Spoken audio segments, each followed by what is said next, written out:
I am back. What it do, baby? City boy. Ladies and gentlemen, it's your boy, Nate the Great, back with another video.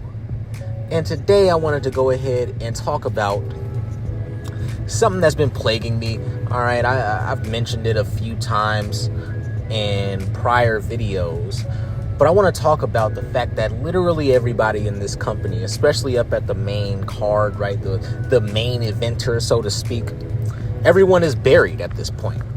Like, who is it in the WWE that you really can put your faith in, that you really can believe in, that's really the ultimate badass, you know, that's really somebody that you can root for, cheer for, that's actually winning matches and being put in good storylines, telling good stories, cutting great promos, wrestling decent to great matches, right? Like, where are these guys? We thought we had some, right? We thought we had some. Let's just go over the last couple of days, right? Last few events, because there's been multiple WWE events over just the last 3-4 days, okay? We had NXT Great American Trash, and that's exactly what that show was. Trash. Maybe it's because I haven't really been keeping up with NXT, so however the stories worked out, it just wasn't, maybe just the event just wasn't doing it for me. I feel like I just didn't get enough backstory in the pay-per-view, I guess. But then we move on to Saturday Night Mid-Card, right? That same night, right? Saturday Night Mid-Card, where we see, ultimately, we see Gunther get buried. Like, let's not even talk about Goldberg getting buried, all right?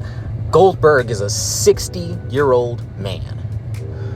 Gunther defended his World Heavyweight Championship against a 60-year-old man and choked out a 60-year-old man. And we're supposed to think that he's something more of a threat. Who's he beat up in these past couple of months? But it's been Pat McAfee and a fucking senior citizen.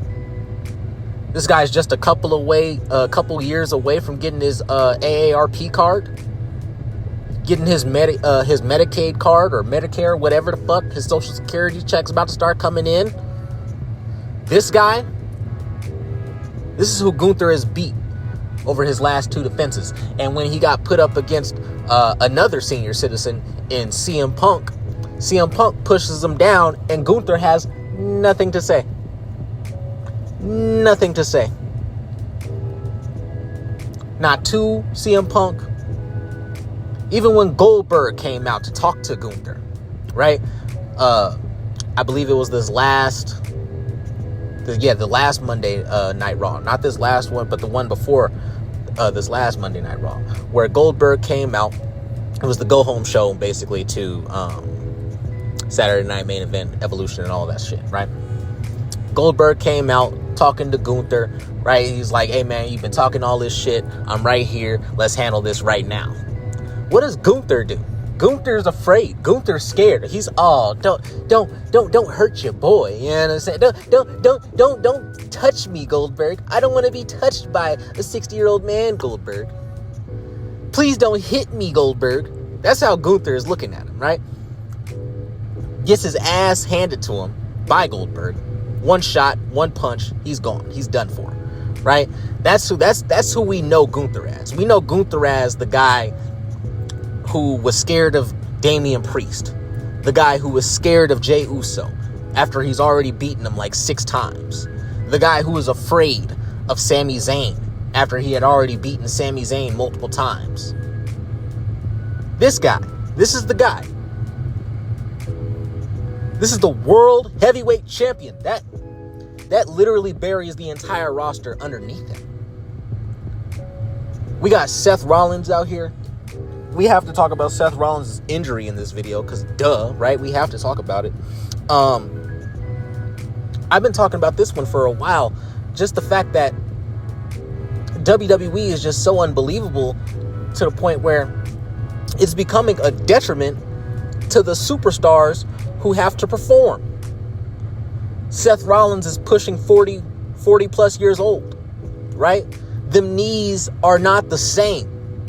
In fact, I believe his knees are surgically repaired. I think the same with his back. Seth Rollins is getting old.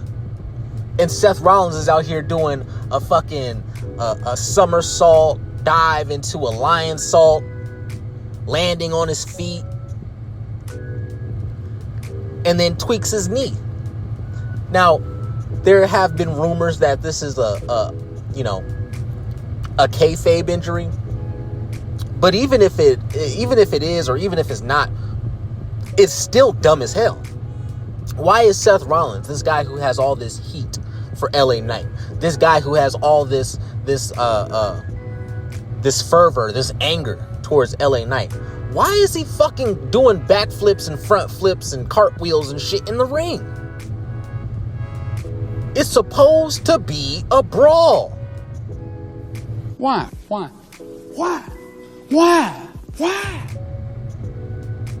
But no, Seth Rollins tweaks his fucking knee doing a damn moonsault and landing on his feet, a springboard moonsault, I should say, right? Springboard moonsault, lands on his feet and tweaks his knee. Then LA Knight takes the pin off of that. LA Knight buried. I think, see, this is why I don't think that that what happened on Saturday Night main event with Seth Rollins, this is why I don't think that it was actually a kayfabe injury, because a couple of nights later on Monday Night Raw, yes, I did watch, I just didn't do a review because I was very upset. This past night on Monday Night Raw, right, they had a gauntlet match. Braun Breaker, Jey Uso, Penta, LA Knight, and I think one other person. I'm not, it's kind of a CM Punk. All right. I believe it was these 5 people in the match. LA Knight is the only SmackDown guy. Now, LA Knight just beat Seth Rollins, who's supposed to be going for the World Heavyweight Championship. Like, he is a World Heavyweight Championship picture type guy. Whether we like it or not, whether I like it or not, I should say, because I don't like Seth Rollins. But he's a main event kind of guy, championship level kind of guy in the WWE. He just had to get beat by LA Knight because he tweaked his knee in the middle of the ring. So everybody's wondering, what's next for LA Knight now? LA Knight has to be up for some kind of championship. He has to be in line now. He just beat Seth Rollins, multiple-time WWE champion, multiple-time mid-card champion, multiple-time tag team champion. He just beat Seth freaking Rollins. 2-time Money in the Bank winner, Seth Rollins. Right? He just did. So he has to be on his way somewhere. Triple H, he said, no. I'm going to ixnay that shit right in the bud right now. LA Knight, you're going to go out there, all right? And after Braun Breaker gets his ass whooped by Penta for about 10 minutes, he's going to go over on Penta. Then you're going to come out. No interferences, no bullshit, no nothing. He just got done with a 15-minute match, and you're going to be fresh. Okay? You are going to be fresh going into this match. He just got done with a 15-minute match. You're going to go in, you're going to get speared, and he's going to hit you with the 1, 2, 3 the hard way. No diddy.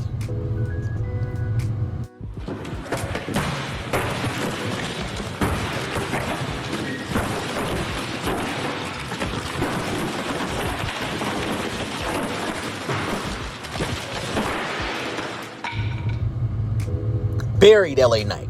LA Knight was already buried off the fact that he only beat Seth Rollins because he tweaked his knee. Because if it wasn't for that, I think that LA Knight would have just lost that match. Either he would have lost or there would have been a DQ finish, but those are the only 2 options that you have, because Triple H is not about to have Seth Rollins, his Money in the Bank winner, lose. It just is what it is, right? Had to grab some water. But that's where we are right now, man. All these guys, even John Cena, the GOAT, right? That's at least what they're calling. That's his moniker now. He's the greatest of all time now. This guy's getting his ass whooped every other week that he's here. How many times in the last month has John Cena been late, or not last month, last, 6 months or so since he's been back? How many times has John Cena been laid out in the middle of the ring? Gets hit by like 3 crossroads, RKO'd, R-Truth comes out and attacks him. It's always something, and John Cena's always getting his ass handed to him. That buries literally everybody else underneath him. And not just the fact that it buries everybody because of how much the champion of the brand is getting his ass handed to him. And that's on either brand, right? Because Gunther gets his ass handed to him all the time, or he's just scared as fuck of whoever's coming out to talk shit to him. And John Cena, he's also getting his ass whooped all the time. These are the 2 world champions of both brands. Both cowards. Both getting their asses whipped. What does that say about the rest of the roster that's underneath them? Because if these guys are the world champion, what does it say about the mid-carders? What does it say about the undercarders, the jobbers? What does it say about them? It makes them look even less like stars. Even less. They already are jobbers. They already are mid-carders. They already are undercarders. Right? They already are that. They're already not stars. But if you have at the top of the company 2 guys in Gunther and John Cena always getting their ass whooped, John Cena can't win a match clean. Gunther, even though he wins his matches clean, this motherfucker's out here fighting Pat McAfee and Bill Goldberg. Like, those have been his last 2 feuds. Gunther's last 2 feuds have been a commentator and an elderly man. And now he's going into another feud with another elderly man in CM Punk. This shit's getting ridiculous, man. WWE is it's on a downward trend. And let's go over to the women, right? We got to talk about the women. You know, I wasn't going to come on here and not talk about the women. We just had Evolution, right? Evolution 2, everybody's glazing it. Oh, it was so great. It was so amazing, so spectacular. Was it? Was it really? Don't get me wrong. There were a couple of moments, especially like Naomi's cash-in, where I was like, oh, okay, I didn't expect that. You know?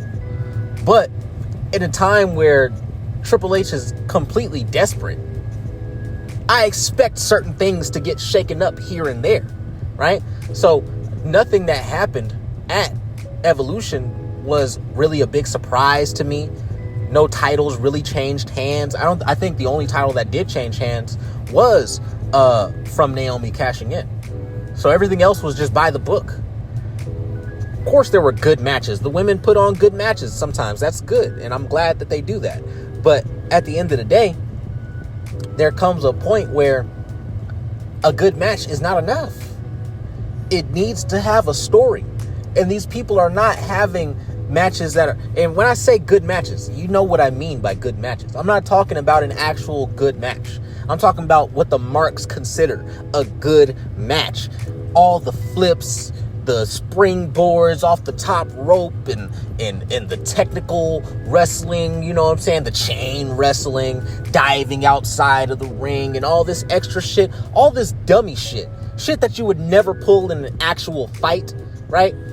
If a match is riddled with all this shit, spots all over the place, then the marks will say that this is a great match. Then the marks will say that's a good wrestler. That's a great worker. Their in-ring technical work rate, it's amazing, bro. The fuck out of my face, you fucking neckbeard. What are you talking about? Like, what story did they tell while they were in the ring? You know what I mean? Who's really coming out on top here? Who looks better coming out here? Because it's not always the winner that looks better coming out, because of how much 50-50 booking there really is, man. I think the best part of Evolution was probably the Battle Royal. I really liked the Battle Royal for what it was. And Naomi's cash-in. Then we come to Monday Night Raw for Naomi's cash-in. How does Triple H square this? How does Triple H, what kind of creative juices is he getting flowing? This is what I'm saying. This is why I'm saying, like, it doesn't matter that he shook this one thing up, because everything else is just the same. How does Triple H move on from everybody's glazing him on Sunday night? All right, everybody was glazing him. all of my favorite YouTubers, right? Everybody's glazing WWE Evolution. And I'm like, it was mid, right? Like, and I mean mid at best, right? Like, if I had to give it a rating, I probably would have gave it a 5.5 out of 10. Because there were some good spots, some good moments, right? And it actually made me feel something, right? And all that ass all over the place, you'll never hear me complaining about seeing all that booty. Okay? Lola Vice, booty. Nikki Bella, booty. Jada Parker, booty. Lash Legend, even though she's ugly as hell, in my opinion. All that ass back there, it'll make me forget all about it. You know what I mean? I'm never gonna be against that. But as far as the show actually being good, no, the show was not fucking good.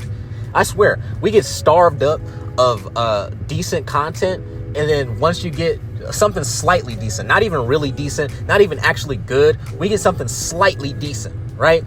And the people are all over social media glazing.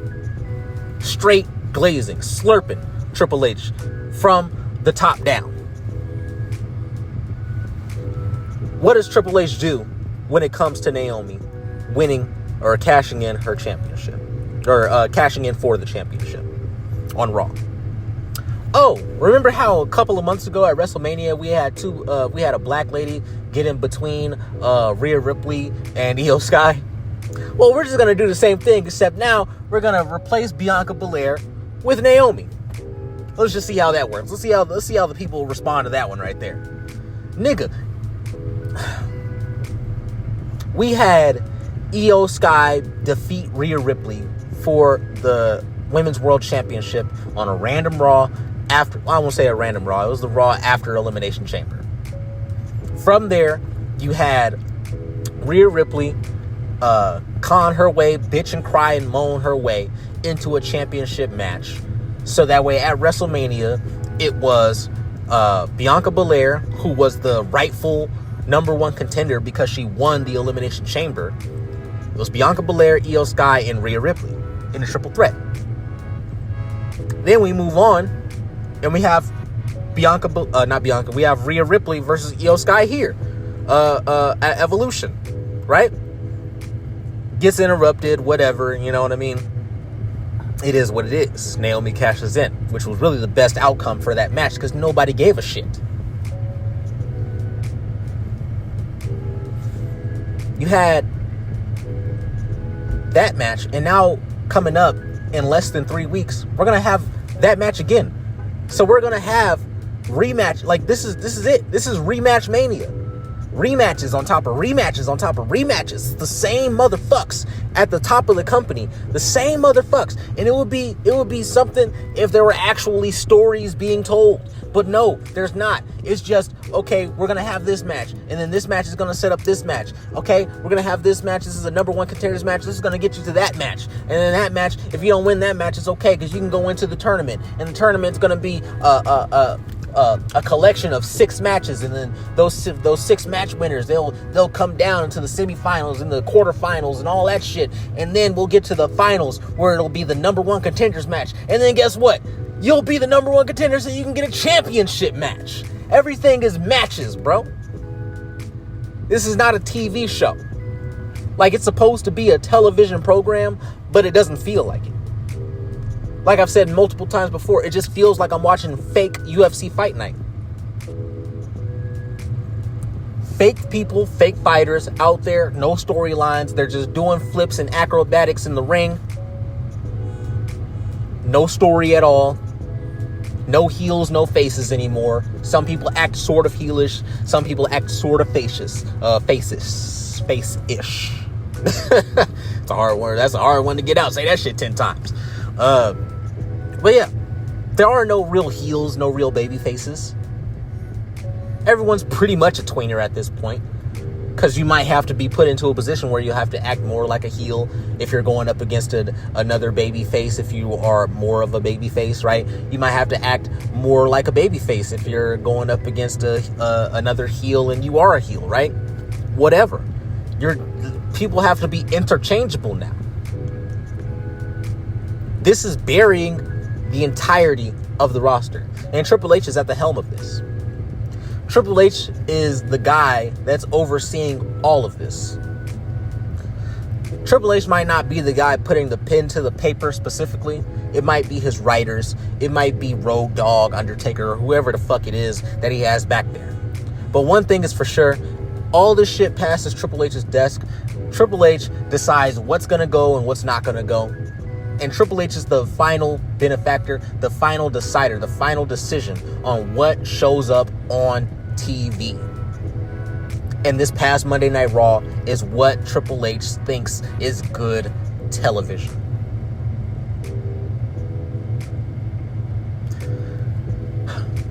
I don't know how much more I can say about it, all right? Let me know what y'all thought about this video down in the comments below. Like and subscribe if you want to hear some more. And this has been your boy, Nate the Great, back with another video. And I'll see you in the next one. Peace.